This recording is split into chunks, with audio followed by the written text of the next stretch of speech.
In this lesson, we'll cover duct placeholders. So looking at the example we have on our screen, we actually see two duct runs. Those are the elements in blue. They come out from the actual mechanical equipment, the yellow boxes, and then they connect into the actual end result, or the diffusers. Those are at the very ends. And you can see those diffusers if I move my mouse over each one and pause, it'll highlight showing me each terminal diffuser. In this case, one on the end of each run of the actual system.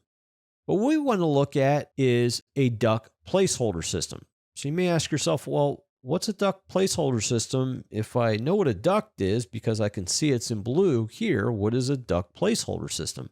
Well, the difference between a duct and a duct placeholder is basically the duct is drawn just like you see it, the real shape, the real size of that duct work.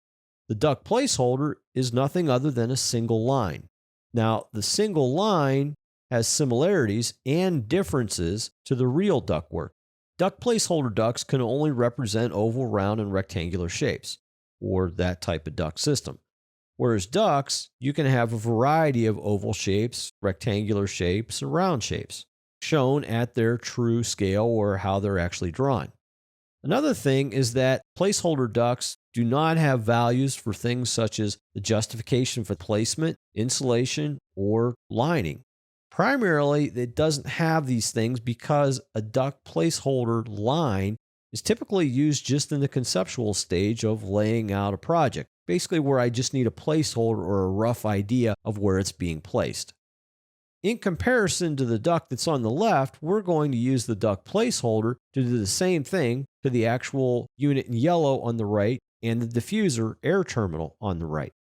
So let's go to the Systems tab on your ribbon. On the right in the HVAC panel, click Duct Placeholder. Now, before I click anything, the first thing I want to verify is, well, what type of duct do I want to apply or use here within my system? If you click the drop-down in the Properties window, I'll see the actual components for ducts that are currently loaded. I'm just going to use the rectangular duct mitered elbows taps in this example. The second thing I want to do is verify the width and height and also my offset from my reference level or hosted level. So my reference level is level 1. I want to verify in the drop-down that my offset is 2,800 millimeters. For those of you using inches and feet, that's about 9 feet. Now, with that information verified and set, I can actually start to place my duct placeholder line. I can place this with two methods. One is an automatic connect method, connecting to points on my diffusers and on my air handling equipment, or I can do a manual placement. We're going to use the automatic method. So let's move our mouse over the diffuser in the lower right.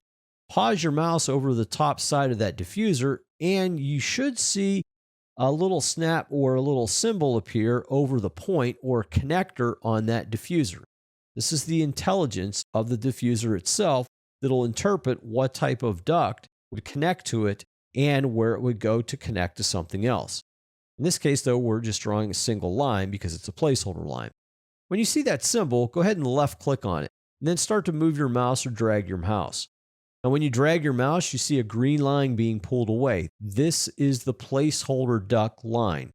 Move into the yellow shape on the very right on its bottom, and you should see the same symbol appear in that area. Again, another point or connector allowing this supply diffuser to be connected to this actual unit. Now, if you try to connect the wrong type of diffuser to the wrong unit, Revit will notify you of that. You have a mismatch in your system. In this case, they match. So when I see this other symbol for the point and the connector, simply left click, and what Revit will do is calculate the path based on the settings for your mechanical systems. So again, that's why it's important to set your mechanical system settings, or at least verify those before laying out any type of mechanical equipment. Now, I can continue to create additional duct systems at this point, but I'm done for this example. So let's click Modify in the upper left. Now, to see some of the differences between the placeholder duct on the right and the actual true duct on the left, let's go ahead and click on each. So on the placeholder duct on the right, I'm going to click the little angled horizontal line that represents the duct. When I do that, I see the dimensional values on my screen.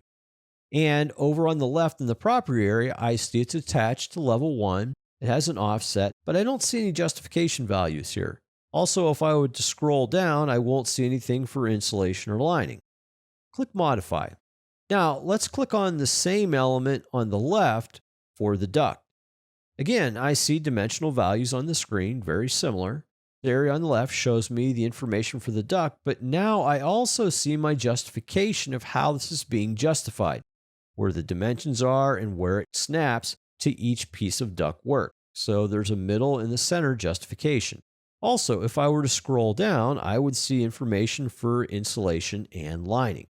So these are just some of the areas pointing out the differences between a placeholder duct and also a regular duct. So as a review, in this lesson, we looked at duct placeholders. We discussed what the difference is between a duct placeholder and a regular duct. We also looked at where to place these duct placeholders from, the Systems tab in the HVAC panel.